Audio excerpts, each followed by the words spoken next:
오늘 말씀 제목은 누르는 자를 누르시는 하나님, 누르는 자를 누르시는 하나님.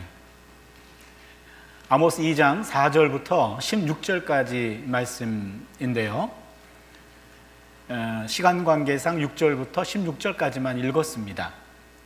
오늘 본문은 2장 4절부터 5절까지는 유다의 죄악과 심판에 관한 말씀이고요, 6절부터 16절까지는 이스라엘의 죄악과 심판에 관한 말씀입니다. 지난번에 우리가 아모스 1장 3절부터 보면은 이방 나라들을 언급하면서 내가 에돔의 서너 가지 죄로 인하여 그 벌을 돌이키지 아니하리니 하면서 이 말이 반복되는 것을 보았습니다. 그래서 주변에 있는 6나라와 그 다음에 유다 나라 그리고 이스라엘 나라 전체가 8나라가 되겠죠. 그런데 앞에 있는 이방 나라들은 2절, 3절 정도만 할애가 되어 있고 유다도 2절만 할애가 되어 있는데 이스라엘은 11절이 나와 있습니다. 그러면은 1장과 2장에 나와 있는 이걸 이방 신탁이라고 얘기하는데요, 이방 나라들에 관한 하나님의 말씀인데 그 타켓은 이스라엘이었다, 그렇게 볼 수 있겠습니다. 그럼 먼저 유다의 죄악과 심판에 대해서 잠깐 보겠습니다. 4절 보시면 야훼께서 이와 같이 말씀하시되 유다의 서너 가지 죄로 말미암아 내가 그 벌을 돌이키지 아니하리니 이는 그들이 야훼의 율법을 멸시하며 그 율례를 지키지 아니하고 그들의 조상들이 따라가던 거짓 것에 미혹되었습니다. 내가 유다에 불을 보내리니 예루살렘의 궁궐을 사르리라. 앞에 나와 있었던 이방 나라들의 죄를 고발하는 것과 그들에게 내려질 심판이 유사하게 나와 있습니다. 그런데 유다의 죄는 야훼의 율법을 멸시하며 그 율례를 지키지 아니하였고 조상들이 따라갔던 거짓 것에 미혹되었다. 오늘 본문으로 보면은 3가지가 언급이 되어 있죠. 야훼의 율법을 멸시했다, 그 율법을 지키지 않았다, 그리고 조상들을 따라 거짓된 것에 미혹되었다. 요 3가지가 여기에 언급되어 있습니다. 유다는 야훼의 율법을 가진 민족입니다.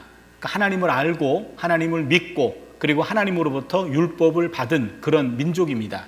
그런데 그들은 그 율법을 멸시했습니다. 그리고 그 율법대로 살지 않았습니다. 오히려 조상들이 살아왔던 그 패턴대로 그렇게 잘못된 것에 미혹돼서 살아왔기 때문에 그들에게 심판을 내리겠다라고 말하고 있습니다. 이 본문을 조금 더 들어가면 유다는 하나님의 말씀을 소유하고 있고 잘 알고 있습니다. 그거를 또 전하기도 했습니다. 그런데 자신은 그 말씀에 맞추어 살려고 애쓰지 않았습니다. 한마디로 이야기하면 알고 있는 그 말씀을 자신의 삶 속에서는 모르는 것 같이 살았다, 말씀과 무관하게 살았다라는 말씀이죠. 이런 사람들을 향해서 시편 50편 16절부터 22절에 이렇게 시인은 말하고 있습니다. 악인에게는 16절입니다. 악인에게는 하나님이 이르시되 네가 어찌하여 내 율례를 전하며 내 언약을 내 입에 두느냐. 네가 교훈을 미워하고 내 말을 내 뒤에 던지며 도둑을 본즉 그와 연합하고 간음하는 자들과 동료가 되며 내 입을 악에게 내어주고 내 혀로 거짓을 꾸미며 앉아서 내 형제를 공박하며 내 어머니의 아들을 비방하는도다. 네가 이 일을 행하여도 내가 잠잠하였더니 네가 나를 너와 같은 줄로 생각하였도다. 그러나 내가 너를 책망하여 내 죄를 내 눈앞에 낱낱이 드러내리라 하시는도다. 하나님을 잊어버린 너희여, 이제 이를 생각하라. 그렇지 아니하면 내가 너희를 찢으리니 건질 자 없으리라. 여기 주목하고 싶은 것은요, 여기 나와 있는 하나님의 백성을 오늘 시인은 악인이라고 표현하고 있어요. 왜냐하면 이 유다 백성, 이스라엘 백성들은 율례를 알아요. 그거를 또 입에 두고 늘 하나님의 말씀을 묵상한다고 하면서 말씀을 가지고 남들한테 전하기도 하고 늘 하나님의 말씀을 들먹여요. 그런데 17절을 보니까 그 말씀을 네 뒤로 던지며 알고 있는 말씀을 눈앞에 두지 않고 눈 뒤로 던지는 겁니다. 알고는 있지만 이 말씀대로 내가 살지 않는 거죠. 그런 사람을 22절에 보니까 하나님을 잊어버린 너희여, 이 악한 놈들아, 그렇게 말합니다. 지금 유다의 죄는 하나님의 말씀을 소유하고 있고 알고 있고 전하기도 하고 입만 열면 하나님의 말씀을 들먹이지만 앞에 없어요. 뒤에 있습니다. 그 말씀 따라 사는 것이 아닌 이런 사람들은 하나님을 잊어버린 사람이고 그런 사람들은 악인이요 라고 시인은 말하고 있습니다. 이스라엘 죄악과 심판으로 넘어가 보겠습니다. 먼저 이스라엘의 죄악은 6절로 8절에 언급이 됩니다. 다시 한번 보겠습니다. 야훼께서 이와 같이 말씀하시되 이스라엘의 서너 가지 죄로 말미암아 내가 그 벌을 돌이키지 아니하리니, 동일한 패턴이 반복되고 있습니다.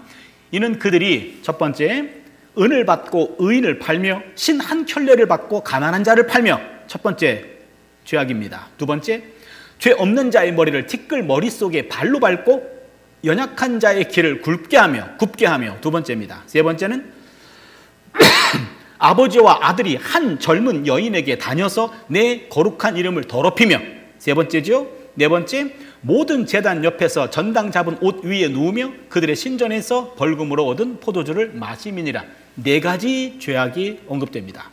첫 번째 죄악은 가난한 자들을 인신매매했어요. 그게 6절에 하반절에 나와 있는 은을 받고 의인을 팔며 신 한 켤레를 받고 가난한 자를 판다. 여기 나와 있는 요 의인과 가난한 자가 이렇게 평행법을 이루고 있어요. 같은 의인 있고 가난한 자라고 나와 있는데, 여기 의인이라고 하는 것은 의로운 사람이라기보다는 죄 없는 사람이에요. 무고한 가난한 자를 가난하다고 그 사람을 은을 받고 팔고 신 한 켤레 값을 받고 그 가난한 자들을 인신매매했다, 이스라엘 백성이. 두 번째는 힘없는 자의 머리를 티끌 속에 발로 밟고 연약한 자의 길을 굽게 했다, 가난한 자를 압제했어요. 그리고 아버지와 아들이 한 젊은 여인에게 다녀서 내 거룩한 이름을 더럽혔다. 이거는 약자를 성적으로 유린한 것을 말합니다. 한 여인을 두고 아버지가 관계하고 아들이 관계한 거죠. 있을 수 없는 그런 일들이 벌어집니다. 여기에 나와 있는 아버지와 아들이 한 여인에게 다녀서 내 거룩한 이름을 더럽혔다 할 때, 여기 한 여인이라고 하는 것은 아마도 집에 예속된 아마 하녀를 의미하는 것 같습니다. 집에 예속된 하녀를 아버지도 범하고 아들도 범하는 이런 아주 타락한, 한마디로 얘기하면 약자에 대한 강자의 횡포, 그거를 오늘 본문이 여기서 말해주고 있습니다. 또한 8절을 보시면은 모든 제단 옆에서 전당 잡은 옷 위에 누우며 그들의 신전에서 벌금으로 얻은 포도주를 마십니다. 제단과 신전에서 전당 잡은 옷 위에 눕고 벌금으로 얻은 포도주를 마시고 있어요. 제단과 신전은 거룩한 곳이어야 됩니다. 예배의 자리에서 가난한 자들로부터 빼앗은 그것을 가지고 바로 예배의 자리에서 활용하고 있는 그런 모습이 여기서 그려집니다. 그렇다면은 이스라엘 백성들의 잘못은 바로 제단과 신전에 참석한 예배자들이지만, 그러나 사회적으로는 불의를 일삼는 사람이죠. 예배와 삶이 분리된, 신앙과 생활이 분리된, 한마디로 말하면 예배와 삶이 이혼한 상태, 예배와 삶이 완전히 분리된 그런 사람을 여기서 말하고 있는 겁니다. 본문을 통해 조금 더 자세히 들어가 보겠습니다. 먼저 6절에 거기 그들이 은을 받고 의인을 팔며 신 한 켤레를 받고 가난한 자를 팔았다. 원래 6절에 인신매매를 말하고 있는데요, 한 농부가 가난해졌어요. 그래서 생계가 위험해졌습니다. 그렇게 되면은 빚을 져서라도 먹고는 살아야 돼요. 빚을 져서 1년을 버텼습니다. 그런데 그 다음에 또 농사를 졌는데 또 농사가 안 됐습니다. 그러면은 기한 내에 그 빚을 갚을 수가 없게 되었어요. 그렇게 되면 이제는 자기 몸을 노예로, 자기의 아들을, 딸을 노예로, 파는 경우가 있었습니다. 그걸 성경에서는 채무 노예라고 그래요. 채무로 인해서 노예로 전락되는 경우들이 종종 있었습니다. 그런데 채무 노예 제도는 가난하게 된 농부가 스스로 일어날 수 있도록 그들을 도와주는 복지 정책이었어요. 예를 들어서 먹고 사는 것이 힘들어진 사람이 돈을 꿨는데 갚을 수가 없게 되었어요.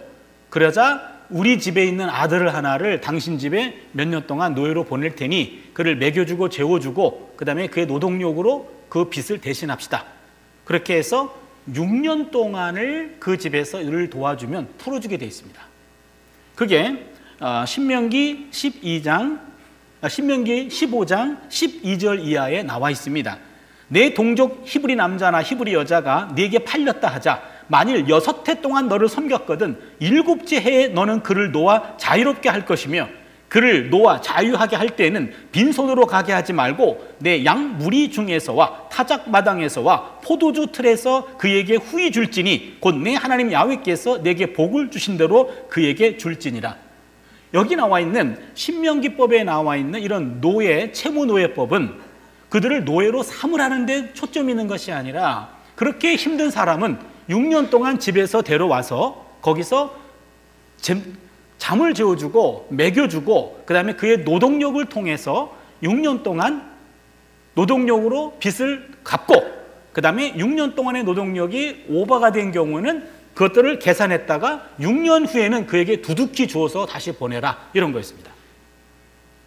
그랬는데 이 법의 취지를 일종의 회생을 위한 절차였는데 이 법의 의도를 왜곡시킨 거죠. 왜곡시켜서 제도의 취지는 사라지고 인간의 욕망으로 변질됐습니다. 예나 지금이나 제도보다 사람이 문제예요.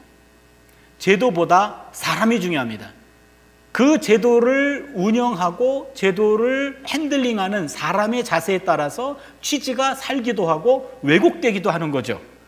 아무튼 돈 때문에 인간이 팔렸어요. 돈이 인간의 가치보다 우선이 되었습니다. 사람이 물건 취급받는 사회입니다. 돈이라면 무슨 행위라도 할 수 있는 금전 만능주의 사회가 바로 이 당시였습니다.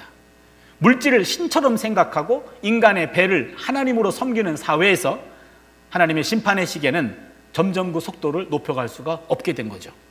신 한 켤레로 또 사람을 팔았어요.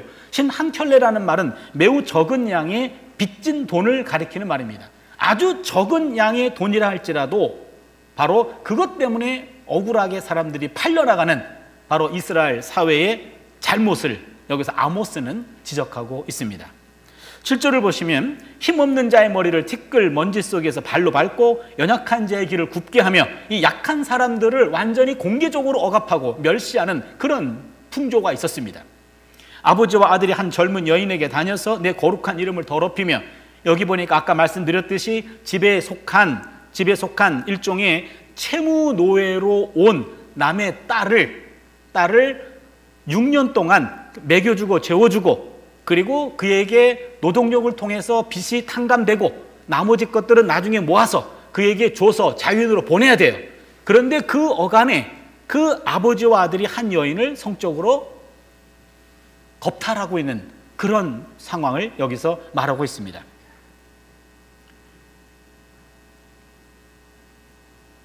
약자에 대한 강자의 횡포고 일종의 성적 타락을 얘기해주고 있는 겁니다. 성적 타락은 윤리 도덕적인 현상만이 아니라 바로 종교적인 성격도 들어가 있습니다. 오늘 본문을 보니까 내 거룩한 이름을 더럽혔다 그렇게 얘기해요. 한 여인을 놓고 아버지와 아들이 함께 관계를 맺는 것은 내 거룩한 이름을 더럽혔다. 이게 우리가 오늘 놓쳐서는 안 될 포인트입니다. 이스라엘의 성적 타락은 그들이 경배하고 예배하는 하나님을 부인하는 행동이라는 거예요. 단순히 윤리적이고 도덕적인 문제만이 아니라 바로 너가 믿는 하나님을 그 이름을 더럽히는 행위야. 굉장히 중요합니다. 적어도 성적 범죄는 신앙인이 범해서는 절대로 안 되는 악한 범죄입니다. 우리는 이 점을 간과해서는 안 됩니다. 그것이 집에 예속된 한 여인이건 아니면은 또 다른 곳에서의 성적 타락이건 하나님을 하나님 자신을 더럽히는 부정한 행위라고 오늘 본문은 말합니다. 사람의 몸을 돈을 주고 즐기는 매춘 행위는 단순히 불륜 차원이 아니라 하나님의 명예와 하나님의 위엄을 더럽히는 신성모독이다 라는 얘기예요. 매춘과 같은 성적 타락은 성을 사고 팔 수 있는 물건으로 전락시킬 뿐만 아니라 결혼의 신성함과 가정의 성스러움을 파괴하는 거죠. 하나님의 창조 질서의 근본을 무너뜨리는 행위입니다. 오늘날 성을 더 이상 거룩할 성으로 생각하지 않거나 아니면 결혼 이외의 상황에서 다른 사람과 성적 관계를 맺는 것을 대수롭지 않게 생각하는 사적인 일로 그렇게 보는 이 풍조가 만연하고 있는 것, 이것은 바람직한 현상은 아니죠. 우리나라가 현재 매춘 세계 2위랍니다. 이런 사실은 아주 수치스러운 통계입니다. 제가 강조하고 싶은 것은 세계 2위라고 하면 우리 기독교인들이 이 안에 많이 관여하고 있다라는 그런 결과죠. 적어도 기독교인들만이라도 성의 순수성을 지키는 일에 이거는 내 개인의만의 문제가 아니고 가정을 파괴하는 거고 결국에 하나님의 이름을 더럽히는, 그러기에 하나님의 나라에 들어갈 수 없는 죄 중에 하나가 간음이거든요. 이런 심각하다라고 하는 부분을 다시 한번 명심하고 이거를 지켜내는 그런 거룩한 몸을, 하나님이 거하시는 거룩한 몸을 성령이 거하시는 전을 거룩하게 지켜낼 수 있는 우리의 모두가 될 수 있기를 바랍니다. 8절을 보시면 제단 옆에 전당 잡은 옷 위에 누우며 그들의 신전에서 벌금으로 얻은 포도주를 마심이라. 여기 보면 전당 잡은 옷이라고 하는 것은 외투를 말합니다. 외투는 가난한 자가 추위 속으로부터 자신을 보호하는 생존에 속한 물건입니다. 무슨 말이냐면 가난한 자가 외투까지 전당을 잡힐 정도라고 한다면 그것밖에 안 남은 거예요. 그러면 잠을 잘 때는요, 그 외투로 이불이 돼야 돼요. 그 밤에 팔레스타인의 기후는 밤에는 매우 춥습니다. 추운 상황에서 그 이불마저 없다면 이 사람은 죽은 목숨이에요. 그렇기 때문에 성경에 보면은 전당 잡은 외투는 빚이 환수되지 않아도 해 지기 전에는 반드시 돌려주라. 그게 법으로 나와 있습니다. 율법입니다. 출애굽기 22장 26절 27절입니다. 네가 만일 이웃의 옷을 전당 잡거든 해가 지기 전에 그에게 돌려보내라. 그것이 유일한 옷이라. 그것이 그의 알몸을 가릴 옷인즉 그가 무엇을 입고 자겠느냐. 그가 내게 부르짖으면 내가 들으리니 나는 자비로운 자임이라. 아모스 시대의 특권층 이스라엘 사람들은 가장 기본적인 이 의무마저도 저버렸던 모양입니다. 뿐만 아니라 그들이 담보로 받은 가난한 자들의 재산을 종교적인 목적에까지 사용했어요. 즉 그 사람들은 전당 잡은 옷 위에 누우며 그들의 신전에서 벌금으로 얻은 포도주를 마심이라. 여기 벌금으로 얻은 포도주라고 하는 말은 바로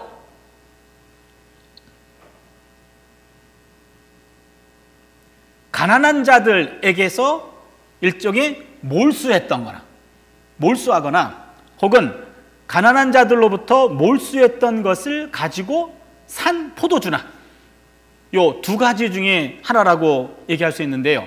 부당한 돈으로 산 포도주나, 백성에게서 빼앗은 거죠. 가난한 백성에게 세금을 내지 못한 백성에게 대신 빼앗은 포도주, 이것을 가지고 제단에서 하나님께 예물로 드리며 예배하고 있다라는 말이죠. 여기서 안타까운 것은 제단과 신전에서 이런 일이 벌어지고 있다는 거죠. 제단과 신전은 가장 거룩하고 가장 고상한 곳이어야 됩니다. 거기에도 탐욕과 향락과 권력이 있을 뿐입니다. 제단은 죄를 범한 사람들에게 자비가 허락된 곳입니다. 그러나 그곳에는 돈을 벌겠다고 가난한 형제들을 추위 속에 밤을 새우게 만드는 무자비가 숨어 있었습니다. 자비가 있는 이 자리에 일상에서 무자비하게 살아가는 사람들이 자비의 가면을 쓰고 이 자리를 채웠다. 그 얘기가 아모스가 지금 하고 있는 말이죠. 자비의 자리가 무자비를 감추고 있는 자들에 의해서 완전히 점령되었다. 용서받은 죄인들이 낮아지고 용서로 인한 기쁨이 있어야 할 그 제단과 신전이 바로 이런 무자비한 사람들의 경건의 가면을 쓰고 그들이 빼앗은 물건을 가지고 하나님께 제물을 드리며 희희낙낙하는 곳이 되었다. 이것이 이스라엘의 죄악이다. 그런 얘기입니다. 9절로 12절은 하나님의 은총의 역사가 기록됩니다. 9절을 보세요. 내가 아모리 사람을 그들 앞에 멸하였나니 그 키는 백향목 높이와 같고 강하기는 상수리 나무 같으나 내가 그 위에 열매와 그 아래의 뿌리를 진멸하였느니라. 이 아모리 사람은 가나안에 속한 사람입니다. 그런데 하나님이 가나안에 속한 그 강대한 민족 아모리 사람이라고 하면은 이 당시는 잘 훈련된 군사를 보유하고 있는 민족이었습니다. 아모리 족속이 무서운 마병을 거느리고 있었어요. 여러분, 마병이라고 하는 것은 굉장한 전투력입니다. 생각해 보세요. 내가 지금 칼 하나 들고 있는데 저쪽은 말을 타고 달려오고 있어요. 상대가 되겠습니까? 체구는 마치 상수리 나무 백향목처럼 장대하고 강했습니다. 그러기에 아모리 족속이라고 하면은 그 당시에 사막을 종횡무진하면서 아주 용맹성과 잔혹성으로 유명했던 민족입니다. 그러기에 출애굽을 한 이스라엘 민족들이 가나안 땅에 들어가서 아모리족을 만나면 백전백패예요. 그런데 하나님이 그 아모리 족속들을 하나님이 물리쳐 주었다라는 말이에요. 하나님이 직접 참전하셔서 그들을 물리쳐 준 겁니다. 전쟁의 승패는 창과 칼에 많고 적음에 달려있지 않습니다. 전쟁은 오직 하나님께 속한 것이죠. 요거를 보여주는 본문이었어요. 10절을 보면 내가 너희를 애굽 땅에서 이끌어내어 40년 동안 광야에서 인도하고 아모리 사람의 땅을 너희가 차지하게 하였다. 여기 애굽 땅에서 이끌어냈다. 출애굽 사건입니다. 40년 동안 광야를 인도했다. 광야 인도 사건입니다. 아모리 사람의 땅을 너희가 차지하겠다. 가나안 땅 정착 사건입니다. 이 세 가지 사건은 굉장히 중요한 사건이죠. 출애굽시켰고 40년 동안 너희들을 인도했고 그리고 가나안 땅을 들어가게 했다. 이건 하나님의 엄청난 은혜입니다. 엄청난 은혜인데 이 당시 이스라엘 백성은 연약한 민족이었어요. 그런데 이 연약한 민족을 하나님이 약자 편이 돼가지고 강한 가나안에 있었던 아모리 족속들을 하나님이 물리쳐 준 겁니다. 그런데 그렇게 구원받고 그리고 가나안 땅에 들어오게 된 이스라엘 민족이 이제는 자신들 안에 있는 같은 동족 가운데 가난한 자들과 힘이 없는 자들과 선량한 양민들과 연약한 과부들과 고아들을 압제하고 있어요. 얼마나 어처구니 없습니까? 약한 사람들을 하나님이 편들어 주어서 강자를 물리쳐 주어서 그들을 안전되게 했더니 이들이 강자가 돼가지고 그 안에 있는 약자들을 억압하는 민족이 됐습니다. 피해자가 가해자로 변했습니다. 이스라엘은 자신들의 비참한 환경에서 보호자가 되시고 그들을 대신하여 싸워주셨던 하나님의 은혜를 망각한 겁니다. 어찌 그들이 하나님의 진노의 잔을 피할 수가 있겠습니까? 오늘날 이스라엘과 팔레스타인의 갈등도 이와 같은 차원에서 볼 수 있습니다. 강한 힘으로 약한 팔레스타인을 특정 장소에 가두고 압제하는 현대 이스라엘의 정책이 지속되는 한 약자들의 편이 되어주는 하나님의 눈물이 그치지 않을 것이에요. 결국 하나님의 진노가 현대 강소 국가인 현재 이스라엘, 제가 뭐 이스라엘을 미워하는 건 아니고요. 현재 있는 그 이스라엘의 팔레스타인 정책, 그 부분은 마땅히 비판받아야 되고 그 부분은 바로 우리 기독교인들이 약자를 위해서 눈물 흘리시는 그 하나님의 눈물은 과연 어디를 향하고 있는가? 오늘의 이스라엘과 성경에 나와 있는 하나님의 선택받은 민족의 이스라엘을 무조건 등치시켜가지고 무조건 이쪽의 편을 드는 것은 잘못된 성서 해석입니다. 하나님은 약자의 편이세요. 그러기에 약자였던 이스라엘을 하나님이 부강하게 하셔가지고 그들이 가나안 땅을 차지하게 하고 해줬는데 그 안에 있는 약자들을 오히려 그들이 억압할 때 하나님은 분노할 수밖에 없죠. 그래서 이스라엘을 내가 누르겠다라고 얘기합니다. 11절과 12절입니다. 너희 아들 중에 선지자를 너희 청년 중에 나실인을 일으켰나니 이스라엘 자손들아 과연 그렇지 아니하냐? 이는 야훼의 말씀이니라. 그러나 너희가 나실 사람으로 포도주를 마시게 하며 또 선지자에게 명령하여 예언하지 말라 하였느니라. 여기 보면요, 선지자와 나실이는 하나님의 선물이에요. 하나님이 선물로 주신 종교 지도자예요. 선지자는 하나님, 이 시대를 향한 하나님의 뜻을 깨닫고 이거를 전하는 사람입니다. 그러니까 선지자는, 예언자는 하나님께 물어요. 이 시대를 향한 하나님의 뜻이 무엇입니까? 우리가 지금 어떤 길로 나가야 됩니까? 이것을 계속해서 하나님께 묻습니다. 그리고 하나님이 그 메시지를 주었을 때 사람들에게 눈치 보지 않고 당신 그렇게 살면 죽습니다. 지금 이러시면 안 됩니다. 라고 아주 냉정하고 냉혹하게 말씀을 전했던 하나님의 선물이에요. 예언자가 있었고 나시리는 구별된 사람들입니다. 그런데 이 사람은 구별된 사람으로서 하나님의 뜻을 수행하는 데 일생을 바친 사람이죠. 그러니까 나시린의 행동을 보면 우리가 어떻게 살아야 될지 하나의 모범을 볼 수 있는 거죠. 그런데 언제부터 이스라엘 백성들은 하나님의 뜻을 전해주는 선지자가 부담스러웠고 하나님의 모습을 보여주는 나시린이 꼴보기 싫었어요. 그러자 선지자들에게 나시린에게 해서는 안 될, 그들은 자신의 거룩성을 지켜내기 위해서 포도주를 마시는 것을 금했는데 그들에게 억지로 포도주를 먹이며 모욕을 주었고, 예언자들은 하나님의 말씀을 그때그때마다 기도하고 받은 말씀을 전해야 되는데 더 이상 예언하지 마시오 라고 입을 막아버린 겁니다. 약자의 아픔에 민감한 하나님의 마음이 강자의 위치에 올라가게 된 이스라엘 지도층들에게 부담이 된 겁니다. 약자의 희생을 당연시하는 그들에게 약자의 권리를 우선적으로 챙기시는 하나님이 귀찮아진 겁니다. 오늘 한국교회도 점진적으로 약자층과 서민층에서 벗어나서 중산층 중심의 교회로 넘어가고 있는 것 같다라는 생각을 저 개인적으로 가끔 합니다. 그러다 보니 약자층과 서민층의 아픔을 공감하기보다는 중산층과 상류층의 눈치를 살피는 교회가 되어버린 것은 아닌지 가끔 안타까울 때도 있습니다. 하나님은 사실 약자층, 서민층, 중산층, 상류층 모두의 하나님이에요.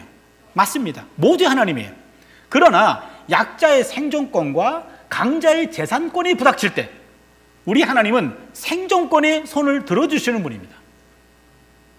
이러한 하나님의 마음을 좀 전에 보았던 언약법에 다시 한번 볼 수 있습니다. 아까 출애굽기 22장 26절 27절이죠. 네가 만일 이웃의 옷을 전당 잡았거든 해가 지기 전에 그에게 돌려보내라. 그것이 유일한 옷이야. 그것이 그의 알몸을 가릴 옷인즉 그가 무엇을 입고 자겠느냐. 그가 네게 부르짖으면 내가 들으리니 나는 자비로운 자임이라. 여기서요, 채무자의 생존권과 채권자의 재산권이 충돌해요. 여기서 채권자는 아니 뭘 빌려줘서 전당을 잡은 것뿐인데 자기가 빚을 안 갚았기 때문에 내가 줄 수 없는 것 아닙니까? 라는 내 재산권이 있어요. 그런데 요 채무자가 그걸 갚을 수 없는 생존의 위기에 있는 거죠. 이럴 때 채무자의 생존권과 채권자의 재산권이 충돌할 때만큼은 하나님은 생존권에 손을 들어주었다라고 하는 거죠. 오늘의 교회도 오늘의 성도들도 바로 생존권을 좀 더 존중해야 되는 게 하나님의 마음이 아닌가. 우리의 재산권도 중요하지만 생존과 재산이 부닥칠 때는 생명이 더 먼저다. 우린 거기에다가 그 영혼을 볼 수 있어야 되잖아요. 그 영혼이 더 먼저다 라고 하는 세상의 가치관과 하나님의 나라 백성의 가치관이 충돌을 일으킬 때 우리는 마땅히 조금 희생하더라도, 조금은 손해보더라도 하나님의 마음을 내 마음으로 공감하고 그 마음대로 조금 손해보며 살아가는 것. 그것이 오늘 아모스가 북왕국에 있었던 상류층, 재산을 가진 사람들, 권세가들에게 주신 메시지고 오늘 우리에게도 주는 메시지인 줄로 믿습니다. 이들에게 마지막 하나님의 심판이 내려집니다. 그게 13절로 16절입니다. 13절 보시면 보라, 곡식단을 가득히 실은 수레가 흙을 누름같이 내가 너희를 누르리니. 여기 보니까 곡식단을 가득 실은 수레가 흙을 눌러요.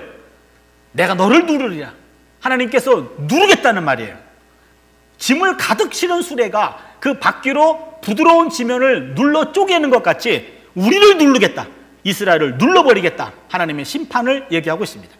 14절로 16절을 보시면 빨리 다른 박질하는 자도 도망할 수 없으며 강한 자도 자기 힘을 낼 수 없으며 용사도 자기 목숨을 구할 수 없으며 활을 가진 자도 설 수 없으며 발이 빠른 자도 피할 수 없으며 말 타는 자도 자기 목숨을 구할 수 없고 용사 가운데 그 마음이 굳센 자도 그날에는 벌거벗고 도망하리라. 야훼의 말씀이니라. 여기 보시면 14절에 용사는 보병 부대를 말합니다. 15절에 활을 가진 자는 화살 부대를 말합니다. 발이 빠른 자는 특공 부대를 말합니다. 그리고 말 타는 자는 기마 부대입니다. 여기 나와 있는 용사, 보병 부대, 활을 가진 사람, 화살 부대, 발이 빠른 사람, 특공 부대, 말 타는 사람, 기마 부대, 엄청난 군사력으로 무장된 사람이라 할지라도 하나님이 치실 때는 아무도 도망할 수 없다. 벌거벗고 도망할 것이다 라는 하나님의 무서운 심판이 내려지는데요, 우리가 지금까지 봤던 모든 심판은 너희들의 궁궐을 불사르리라 이렇게 나왔어요. 그런데 이스라엘의 죄 심판만큼은 내가 너희들을 눌러버릴 거야. 그리고 아무리 무장한 군대라 할지라도 다 벌거벗고 도망갈 거예요. 하나님이 직접 심판하겠다라고 얘기하십니다. 무서운 말씀이죠. 이 무서운 말씀이 있는 아모스서를 우리 이 목사님이 왜 아모스를 저렇게 설교해달라고 그랬는지 제가 아닙니다. 저는 아모스의 메시지를 있는 그대로 읽고 그다음에 이 메시지를 오늘 우리 교회에 적용해 봤을 때, 오늘의 기독교인에게 적용했을 때 어떻게 들려져야 되는가, 그 말씀, 그 순수한 마음으로 함께 말씀을 나누고 있습니다. 오늘은 우리는 여기서 두 가지 메시지를 함께 나누려고 합니다.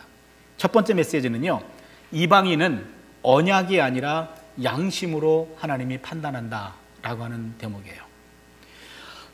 오늘 본문은 우리가 지난번에 봤던 1장과 2장을 마감하는 본문입니다.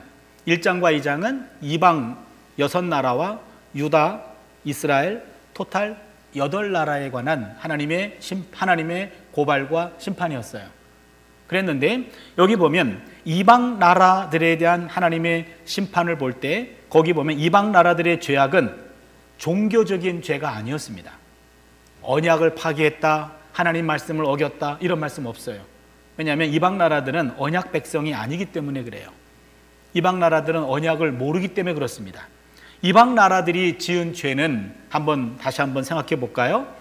첫 번째는 약한 국가를 압제하고 폭력으로 그 국토를 탈취하는 비열한 행위를 했어요. 아람이. 블레셋과 두로는 전쟁 포로를 매매했죠. 그리고 에돔이란 나라는 전쟁에서도 일정한 규범과 법칙이 있음에도 불구하고 전쟁 중에 잔인하게 살상을 했던 야만적인 행위를 했습니다. 그리고 암몬은 전쟁 시에 무고한 여인들을 살상하는 잔인한 행위를 했죠. 아이벤 여인의 배를 갈랐다 그랬죠. 그리고 모압은 죽은 자의 무덤을 파헤치는 패륜적인 행위를 했습니다. 여러분 잘 들어보세요.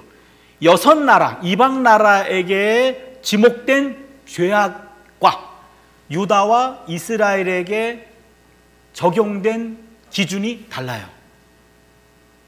이방 나라들에게 주어진 그 기준은 바로 일종의 범죄 행위입니다.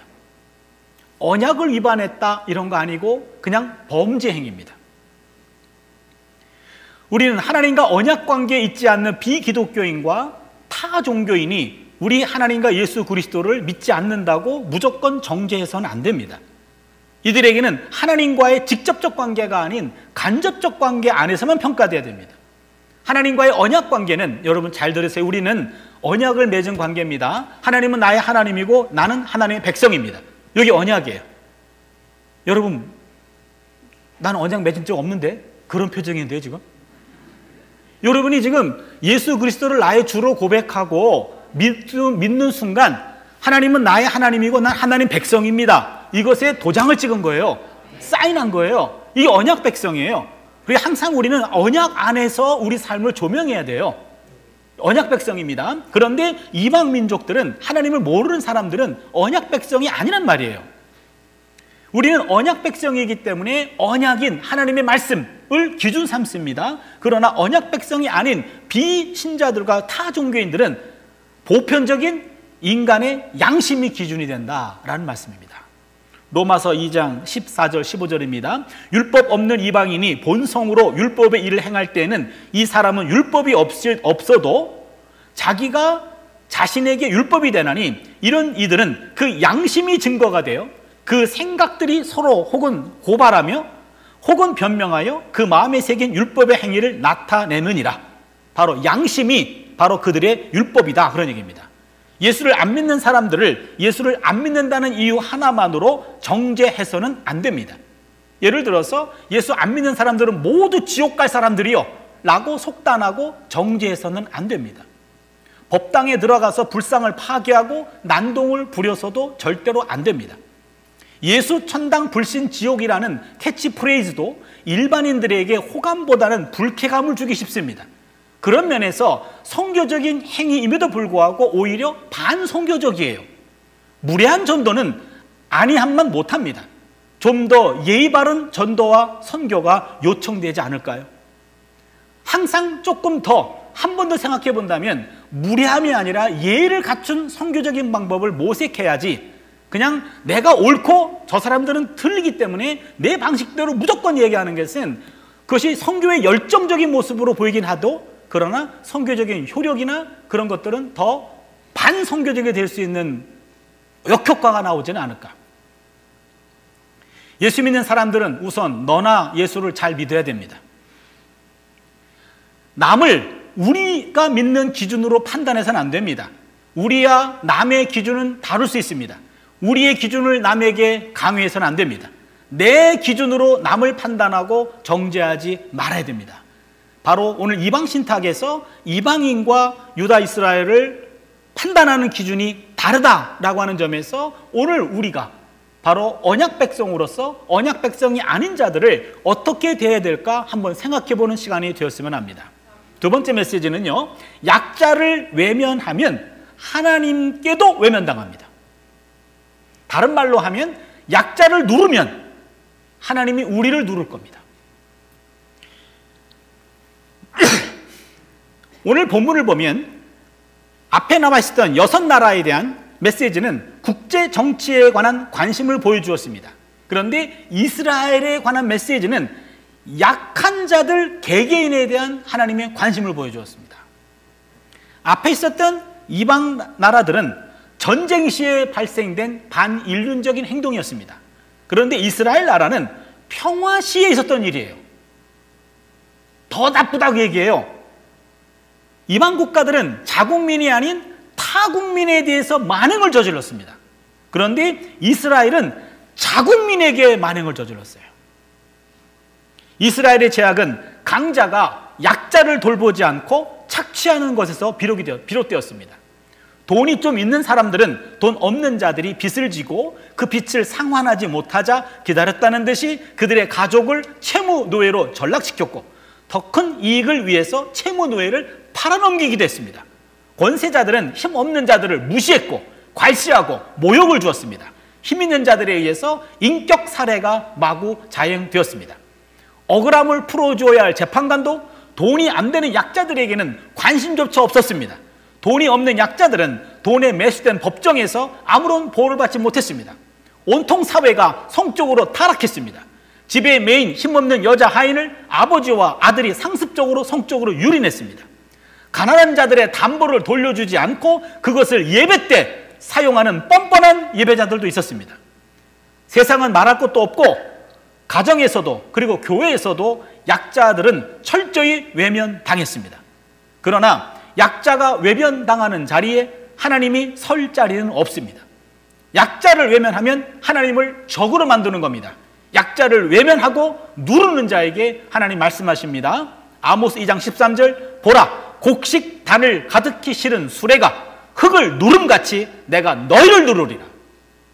약자와 가난한 자를 무시하거나 하찮게 여기는 것은 하나님을 무시하고 하나님을 하찮게 여기는 겁니다. 잠언 14장 31절을 보시면 가난한 사람을 학대하는 자는 그를 지으신 이를 멸시하는 자요 궁핍한 사람을 불쌍히 여기는 자는 주를 공경하는 자니라. 잠언 17장 5절이지요. 가난한 자를 조롱하는 자는 그를 지으신 주를 멸시하는 자요 사람의 재앙을 기뻐하는 자는 형벌을 면치 못하느니라. 우리 하나님은 약자와 자신을 동일시하십니다.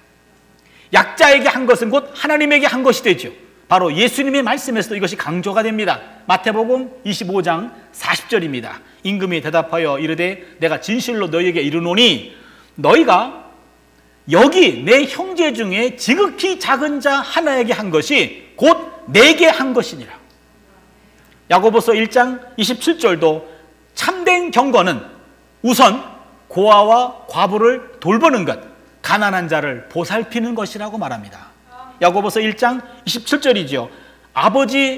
하나님 아버지 앞에서 정결하고 더러움이 없는 경건은 곧 고아와 과부를 그 환난 중에 돌보고 또 자기를 지켜 세속에 물들지 아니하는 그것이니라. 남을 누르는 자는 하나님께 눌릴 겁니다. 약자를 누르는 자는 하나님께 눌릴 겁니다. 하나님은 특히 약한 사람들을 누르는 자를 반드시 누르시는 분입니다. 곡식단을 가득히 실은 수레가 흙을 누름같이 내가 너희를 누르리니. 우리는 우리 주변에 아랫사람들을 혹시 누르고 사는 것은 아닙니까? 그 대상이 가정이라고 한다면 아내가 남편을, 남편이 아내를, 또한 힘없는 부모를, 그리고 힘없는 자녀들을 내 언어와 내 감정과 내 힘으로 때로 그들을 누르고 사는 것은 아닙니까? 교회 안에서도 목회자가 성도를, 혹은 성도가 목회자를, 혹은 성도들 간에 서로 은연중에 상대를 누르고 계시고 누르고 사는 것은 아닌가? 직장에서도 부하 직원이나 비정규직 직원이나 알바생이나 하청업체 직원들을 우리가 너무 하찮게 여기고 그들을 심리적으로 그들을 혹시 누르고 있는 것은 아닌가? 저 같은 경우는 학생들을, 그리고 만만한 조교를 혹시 누르고 있는 것은 아닌가? 우리가 한번 깊이 생각해 봐야 될 것 같습니다. 내가 있는 삶의 그 자리에서 상대가 나로 인해서 생기를 얻으면 나는 제대로 살고 있는 거고, 상대가 나 때문에 부담스러워하거나 기가 죽는다면 나는 그 다음 순서 하나님께 눌릴 순서입니다. 남을 누르지 말고 남을 오히려 세워주는 그러한 삶이, 특히 약자들을 세워주는 삶이 하나님이 기뻐하시는 삶인 줄로 믿습니다. 기도합니다. 하나님, 이스라엘 백성의 죄악은 약자들을 세우지 않고 누르는 곳에 있었습니다. 동족들을 눌렀습니다. 약한 자들을 눌렀습니다. 하나님, 오늘 본문을 보며 우리 삶 속에서도 의식하건 의식하지 못하건 간에 은연중에 남을 누르고 살지는 않았는지요? 가까이 있는 사람들을 함부로 대하고 존중하지 못한 것은 아닌지요? 하나님, 오늘 본문을 통해 상대를 눌러서 하나님에게 눌림받는 그런 한심한 삶이 아니라 상대를 세워주고 그로 말미암아 생기를 느끼고 이로 인하여 우리 삶 속에 하늘의 생기가 느껴지는 복된 삶이 되게 하여 주시옵소서. 아멘. 예수님의 이름으로 기도하옵나이다. 아멘.